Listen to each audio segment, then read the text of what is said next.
కాఠ్మండూలో చూడదగ్గ ప్రదేశాల్లో ముఖ్యమైనది డోలేశ్వర్ మహాదేవ్ మందిర్ అండి. మనకి మెయిన్ సిటీ కాఠ్మండూ నుంచి ఒక 10 కిలోమీటర్ల దూరంలో ఉంటుంది. అయితే కొండ లోపల నుంచి మనం అలా రావాల్సి ఉంటుంది. కొంచెం రిస్కీగా ఉంటుంది రూట్. బస్సెస్ వస్తాయి, కార్స్ వస్తాయి, వెహికల్స్ అన్నీ ఏదైనా అంటే ట్రాన్స్పోర్ట్ ఫెసిలిటీ బాగానే ఉంటుంది. కాకపోతే మనం కొంచెం అలా మార్గం కూడా ఇలా వంకరలుగా ఉంటుంది అనమాట. ఒక పాము ఉన్నట్టుగా ఉంటుంది.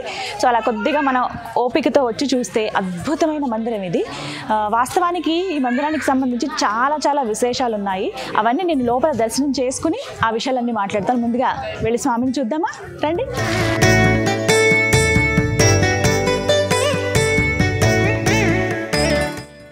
వాస్తవానికి మనం సీ లెవెల్కి చాలా ఎత్తులో ఉన్నాము. కానీ ఇక్కడి నుంచి ఇంకా పైకి చాలా పెద్ద కొండలు ఉన్నాయండి. కొండల మధ్యలో ఆ స్వామి ఎలా కొలువై ఉన్నారనమాట. ఇంకా కొంచెం డెవలప్మెంట్ అని జరుగుతోంది, చేస్తున్నారు. అందుకే ఈ వర్క్ అంతా రాళ్ళు గుట్టలు అవన్నీ వేసి ఉంచారు. ఇక్కడ కన్స్ట్రక్షన్ అయితే జరుగుతోంది. ఇటు పక్కంతా రూమ్స్ ఇవ్వడానికి, షాప్స్ అవి పెట్టడానికి ఇలా కడుతున్నారట. కొంత పెద్ద చెట్టు చూడండి. ఇక్కడ రావి చెట్లు లేకపోతే మామూలుగా మనం దేవాలయాల్లో చూసే అంటే బిల్వ చెట్లు అవేం కనిపించవు. కొంచెం వెరైటీగా ఉంటాయి. కొండ ప్రాంతాల్లో కదా వేరే వృక్షాలన్నీ ఉంటాయి, కానీ చాలా పెద్ద ఉంటాయి.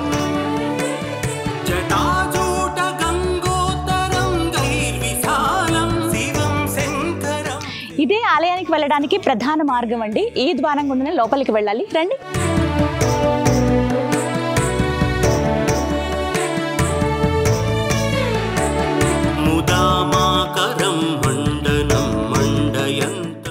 మహాదేవా హర హర మహాదేవ శంభో శంకర. ఓం నమః శివాయ. స్వామికి దీపారాధన చేస్తూ అలా ప్రదక్షిణ చేసినట్టు అనమాట. ఇక్కడ ఏంటంటే 4 వైపుల నుంచి స్వామిని దర్శనం చేసుకోవచ్చు. ఇలా 4 ద్వారాల నుంచి. హర హర మహాదేవ శంభో శంకర. డోలేశ్వర స్వామి. ఎవరైతే కేదార్నాథ్ యాత్ర చేస్తూ ఉంటారో వాళ్ళు ఖచ్చితంగా నేపాల్ వచ్చి ఇక్కడ కాఠ్మండూలో ఉన్నటువంటి డోలేశ్వర స్వామిని కూడా దర్శనం చేసుకుంటారు. ఇలా చేసుకుంటేనే ఆ యాత్రకు ఒక ఫలితం దక్కుతుంది, పూర్తయినట్లుగా అనే భావన కూడా ఉందండి.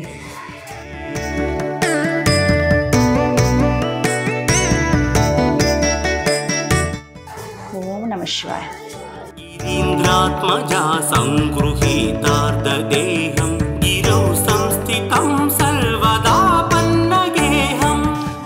ఇక్కడ అన్ని ఇలాంటి దీపాలే వెలిగిస్తారండి. కుందులు చాలా ప్రత్యేకంగా ఉంటాయి.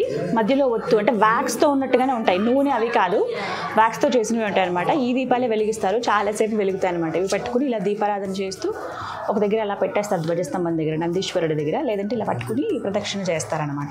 చాలా ప్రత్యేకమైనది ఇక్కడ. ఎంత చక్కగా దర్శనం జరిగిందో తెలుసా. స్వామి నిజంగా శిరస్సు భాగం అనమాట. ఇది లింగంలాగా పూర్తిగా అలా నున్నగా గుండ్రటి లింగంలాగా ఉండదండి. పానవట్టం పైన శిరస్సు భాగం. ఇక్కడి నుంచి స్వామి జటాజుటంతో ఉంటారు కదా, ఎలా ఉంటారో అచ్చం అదే మాదిరిగా ఉన్నారు. మొత్తం మాలలవి వేశారు, నామం పెట్టారు. ఓవైపు చంద్రవంక, అవన్నీ చూస్తే నిజంగా స్వామి అలా కూర్చున్నారండి. ఇంకొక అదృష్టం మహద్భాగ్యం ఏంటో తెలుసా, స్వామి పైన వేసినటువంటి రుద్రాక్షమాల నాకు అందించారు.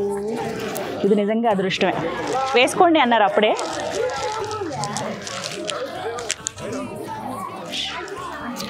ఓం నమః శివాయ. ఓం నమః శివాయ. ఎప్పటి నుంచో అనుకున్నాను నేను, రుద్రాక్షలు తీసుకుందాం, వేసుకోవచ్చా వేసుకోకూడదా, ఎవరైనా అడిగి వేసుకుందాం అన్నాను. శివయ్య ఇచ్చాడు, ఇంకా ఎవరిని అడగాల్సిన అవసరం ఏముంది. ఓం నమః శివాయ.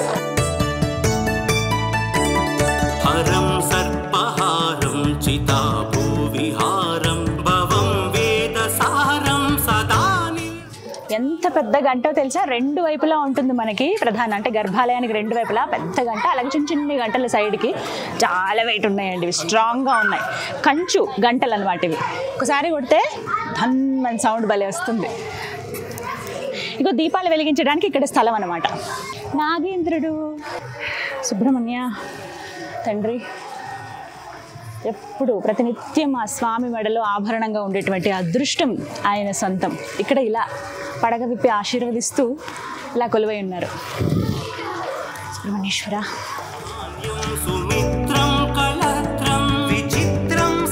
ఇవేంటో తెలుసా, కొండ ప్రాంతాల నుంచి వస్తున్నటువంటి శుద్ధమైన నీరండి. ఎలాంటి ప్యూరిఫికేషన్ ప్రాసెస్లు కానీ ఏవి జరగవు. ఎంత శుభ్రంగా ఉంటాయంటే అసలు ఇది చూస్తే మీకు అర్థం అవుతుందండి. చాలా ప్యూర్ వాటర్. ఇది కేవలం తాగడానికి మాత్రమే, కాళ్ళు కడుక్కోవడం అవి ఏం చేయొద్దు. ఇవి నిరంతరం ఇలా వస్తూనే ఉంటాయి. వీటికి చక్కగా ఇలాగా ఒక అరేంజ్ చేశారనమాట, నీటికి ఒక పైప్లా వచ్చినట్టు వచ్చే విధంగా. స్వచ్ఛంగా ఉన్నాయి.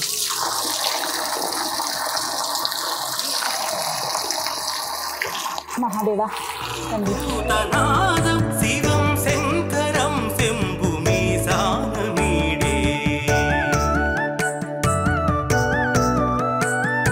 శివుడి త్రిశూలం ఢమరుకం భలే ఉన్నాయి కదా. బ్రాస్ దాంతో తయారు చేశారు ఇది పూర్తిగా. ఆయన చేతిలో ప్రతినిత్యం ఉంటుంది కదా కమండలం. చుట్టూ దేవుడి విగ్రహాలు కూడా ఉన్నాయి, ఇలా రౌండ్గా ఇలా వేశారు చూడండి డిజైన్. ఓం నమ శివాయ. వీటి గురించి ప్రత్యేకంగా చెప్పాలండి, ఈ శిలని క్షేత్రపాలకుడు అంటారు. కేదార్నాథ్ దగ్గర కూడా సేమ్ ఇదే విధంగా ప్రధాన ఆలయం ఏదైతే ఉందో ఆ వెనక భాగంలో ఒక శిల ఉంటుంది. వరదల నుంచి ఆ శిలే కాపాడింది అని చెప్తారు, అంటే క్షేత్రపాలకుడుగా ఉందని. ఇక్కడ ఈ డోలేశ్వర స్వామి ఎవరైతే ఉన్నారో వారి మందిరానికి కూడా క్షేత్రపాలకుడు ఈయననే. ఓం నమ శివాయ. అసలు ఎంత బాగుంది తెలుసా జలధార. స్వామికి అభిషేకం జరిగినటువంటివన్నీ కూడా ఇటు నుంచి వస్తాయి.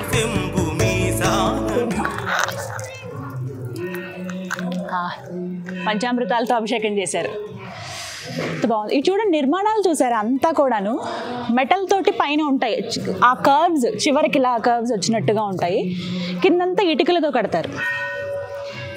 ఒక్కసారి మీకు ఇలా వస్తే ఈ వ్యూ చూడండి, కొండలు ఎంత హైట్ అంటే, జస్ట్ నేను ఇటు వస్తాను, ఇదే మనం ఉండడమే హైట్లో ఉన్నాం, ఇంకా హైట్ కనిపిస్తున్నాయి. భలే సుందరంగా ఉంది. అదంతా రోడ్డు ఉంది చూసారా, అలా వెహికల్స్ వెళ్తున్నాయి. ఇంకా పైకి శిఖరానికి కూడా వాళ్ళు ఇల్లు కట్టుకుని ఉంటారు చాలామంది. అయితే అక్కడ కూడా కొన్ని టూరిస్టులు ఉండడానికి రూమ్స్ లాగా అలా ఉన్నాయి. కాఠ్మండు అంతా కూడా, అంటే నేపాల్ మొత్తం కూడా టూరిజం మీద ఆధారపడి ఉన్నదే కదా. ఎక్కడికక్కడ టూరిస్టుల సౌకర్యార్థం అన్ని హోటల్స్, రెస్టారెంట్లు ఇవన్నీ ఏర్పాటు చేశారు. మనం ఎగ్జాక్ట్గా టెంపుల్ వెనక భాగంలో ఉన్నామండి. ఇలా ఒక ప్రదక్షిణ చేసుకుని అలా ముందుకు వెళ్ళిపోవచ్చు. ప్రత్యేకించి అంటే టూరిస్టులు ఎప్పుడు వస్తుంటారు, ఎప్పుడూ బిజీనే. ఇంకా చెప్పాలి అని అంటే కనుక మనకి కార్తీక మాసం, శివరాత్రి, అలాగే శ్రావణ మాసంలో కూడా విపరీతమైన భక్తజనం వస్తారండి. నేపాల్ ప్రజలతో పాటుగా టూరిస్టులు అందరూ కూడా వస్తూ ఉంటారన్నమాట. ఓం శివాయ. చూడండి, కంప్లీట్గా కట్టింది ఇటుకతో, కింద భాగం అంతా కూడా ఇదంతా ఫౌండేషను, కట్టినంత ఇటుకతో, కానీ తొడుగు వేశారు మెటల్ తోటి అనమాట. ఇగో తొడుగు వేశారు. ఆ పైన అంతా కూడా అంతే గ్రిల్స్ లాగా మొత్తం గంటలు ఉంటాయి. ఈ నిర్మాణాలు అన్నీ కూడా దాదాపుగా నేపాల్లో ఇలాగే ఉంటాయి. డోలేశ్వర స్వామి, కేదార్నాథ్ క్షేత్రం ఏదైతే ఉందో అక్కడ స్వామికి ఇది శిరస్సు భాగము అని చెప్తారు. అంటే స్వామిని ఇలా విడి భాగాలుగా చూస్తే కనుక కేదార్నాథ్కి ఇది శిరస్సు భాగం. అక్కడికి వెళ్ళిన వాళ్ళు కంపల్సరీ ఇక్కడ కూడా దర్శనం చేసుకుంటేనే పూర్తయినట్టు యాత్ర. ఇక ఆలయం దగ్గర నుంచి కొంచెం కిందికి మెట్లుంటాయండి. ఇక్కడి నుంచి మీకు ఒక అద్భుతాన్ని చూపిస్తాను చూడండి. ఇలా మనం ముందుకు వెళ్తే, ఇలా వెళ్తూ ఉంటే ఓం నమ శివాయ, ఓం నమ శివాయ, ఓం నమ శివాయ. ఓ ఎన్ని శివలింగాలు. ఓం నమ శివాయ, ఓం నమ శివాయ. మొత్తంగా ఇక్కడ 108 శివలింగాలు ఉన్నాయండి. అసలు మీరు కౌంట్ కూడా చేయొచ్చు. అసలు 108 శివలింగాల్ని ఒకే చోట ఇలా ప్రతిష్ఠించారనమాట. మధ్యలో ప్రధానంగా ఒక శివలింగం కనపడుతుంది మనకి, మిగతా అన్ని కూడా 108 శివలింగాలు. అలా మధ్యలో కూడా అలా వెళ్ళి అలా ఒక్కొక్కటి దర్శనం చేసుకుని రావచ్చు. కొంతమంది ఏంటంటే మొక్కుకుని ఇలా ఒక్కొక్కటి అభిషేకం, పూజ అవి చేసుకుంటూ ఉంటారనమాట 108 శివలింగాలకి. ఈ బుజ్జి గంట చూడండి. ఓం నమ శివాయ.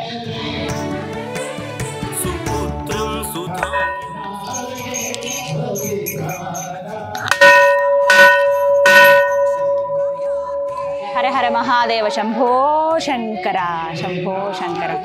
ఆహా, ఎంత అద్భుతం అండి. ఇక్కడ ప్రత్యేకం ఏంటంటే మధ్యలో పశుపతినాథుడు మనకు కొలువై ఉంటారు. పానవట్టం, ఆ పైన లింగము, శివుని ముఖాలు ఉంటాయి మొత్తం కంప్లీట్గా చూడండి. ఆ తర్వాత ఏంటంటే ఇవన్నీ కూడా 108 శివలింగాలు.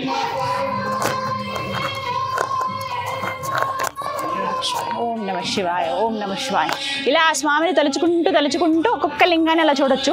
ఇలా ఎవరికి వాళ్ళు వచ్చి అభిషేకం చేసుకుని పూజలు చేయడం కూడా చేస్తూ ఉంటారండి. ఎక్కడ చూసినా శివయ్య రూపమే. ప్రధానంగా మన భారతదేశంలో నేపాల్లో ఉండేటువంటి శివాలయాలు ఏవైతే ఉన్నాయో ఆ లింగ రూపాలన్నీ కూడా ఇక్కడ వారి ప్రతిరూపంగా ప్రతిష్ఠించారనమాట. ఎంత బాగున్నాయో చూడండి, మొత్తం శివలింగాలే. భలే ఉంది ఈ ప్రాంతం అయితే. స్వామి హర హర హర హర మహాదేవ శంభో శంకర శంభో శంకర. ఓం నమ శివాయ, ఓం నమ శివాయ, ఓం నమ శివాయ, ఓం నమ శివాయ, ఓం నమ శివాయ, ఓం నమ శివాయ, ఓం నమ శివాయ. ఇలా మొత్తం తిరిగితే ఒక ప్రదక్షిణ పూర్తయినట్టు అనమాట. 108 శివలింగాలని దర్శనం చేసేసుకున్నట్టే. ఓం నమ శివాయ, ఓం నమ శివాయ, ఓం నమ శివాయ, నమో దేవదేవ, ఓం నమ శివాయ.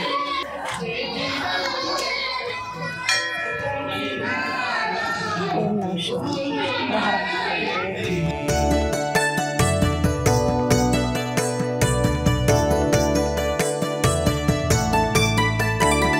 వటాదో నివాసం మహాటాటహాసం మహాపాపనాశం సదా సుప్రకాశం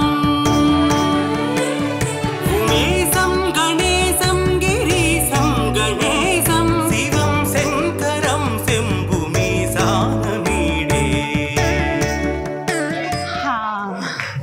ఇక మన ప్రదక్షిణ పూర్తయినట్టే. 108 శివలింగాలను మనం దర్శనం చేసుకున్నట్టే. చాలా బాగుంది ఆలయం అయితే.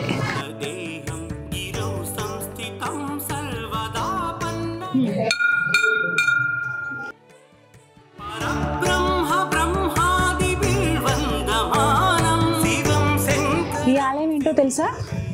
నేపాల్లో చాలా ప్రత్యేకం, మనోకామనాదేవి ఆలయం. మనం ఈ టూర్లో, ప్రత్యేకించి నేపాల్ ముక్తిధామ్ టూర్లో ఖచ్చితంగా ఆలయాన్ని సందర్శిస్తాం. అయితే ముందుగానే అమ్మవారు ఈ డోలేశ్వర స్వామి ఆలయంలో మనకి దర్శనం ఇస్తారన్నమాట. చిన్న బుజ్జి మందిరం ఉంటుంది, 108 శివలింగాలు ఎదురుగుంటనే మీరు కూడా దర్శనం చేసుకోండి.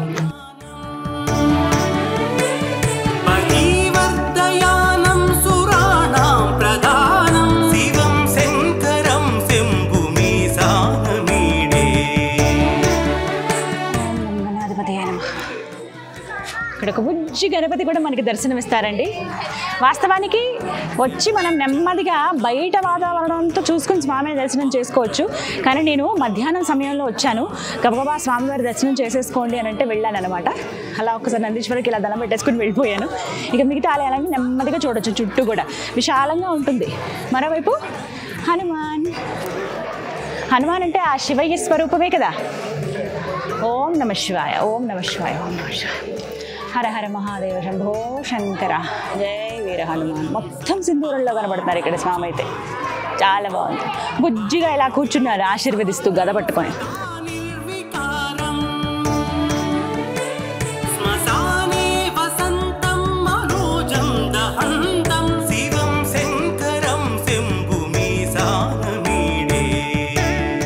ఈ ఆలయంలో ఇంకా ప్రత్యేకం ఏంటో తెలుసా? సాధారణంగా శివాలయంలో మనం నవగ్రహాలను చూస్తూ ఉంటాం. అయితే కొన్ని నవగ్రహాలు ఎలా ఉంటాయి, ఉట్టిగా కేవలం నవగ్రహాలు మాత్రమే చూస్తాం. కొన్ని వారి వాహనాలతో సైతం ఉంటారు. కొంతమంది వారి పత్నులతో సైతం మనకి విగ్రహాలు ఉండడం, అలా ప్రతి ఒక్కరు వచ్చి అభిషేకం చేయడం నేను చూశాను. కానీ ఇక్కడేంటో తెలుసా, నేపాల్ కాఠ్మండూలో ఉన్నటువంటి డోలేశ్వర్ మహాదేవ్ మందిరంలో నవగ్రహాలు విగ్రహాల రూపంలో కాకుండా వారి గుర్తుల రూపంలో, అంటే ముద్రలు ఉంటాయి కదా, ఏదన్నా ఒక దేవతలకి వాళ్ళకి తీసుకుంటే కొన్ని ముద్రలు వేస్తారు. ఆ ముద్రల రూపంలో ఇక్కడ కనిపిస్తారు అన్నమాట. మధ్యలో సూర్యుడు మొత్తం ఇట్లా చక్రంలాగా, సూర్యుడు, కుజుడు ఇటువైపు, అటువైపు చంద్రుడు, ఇగో అటువైపు మార్క్ చేస్తూ బుధుడు, రాహుకేతువులు, అలాగే శని, శుక్రుడు, గురుడు, ఇలా ప్రతి ఒక్కటి కూడా ముద్రల రూపంలోనే ఉంటాయండి. ఇలా వచ్చిన వాళ్ళు వచ్చినట్టుగా ఇలా పువ్వులు, అక్షతలు, ఎంతో కొంత అంటే ఒక తాంబూలం పెడుతూ ఉంటారు, అలాగే దక్షిణ వేస్తూ ఉంటారు. ఇలా వెళ్తారనమాట. ఇలా ప్రదక్షిణ చేసుకుంటూ వెళ్తారు.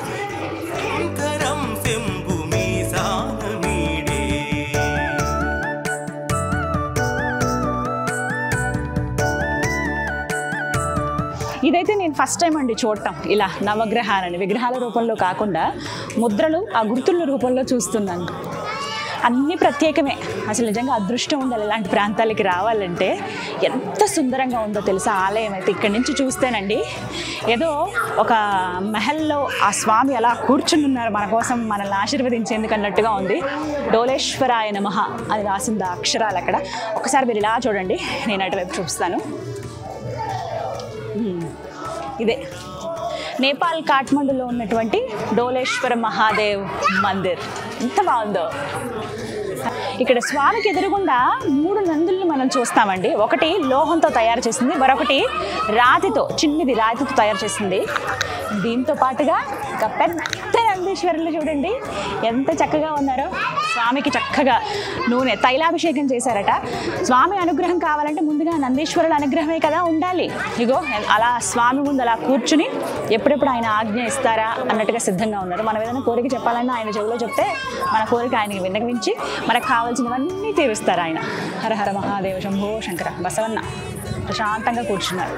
సర్లేండి, ఇప్పటివరకైతే దర్శనం చేసుకున్నాం. కాసేపు ఆ స్వామిని మనసారా తలుచుకుంటూ ఇక్కడి నుంచి మనం బయలుదేరదాము. కాసేపు నేను ధ్యానం చేసుకుంటాను.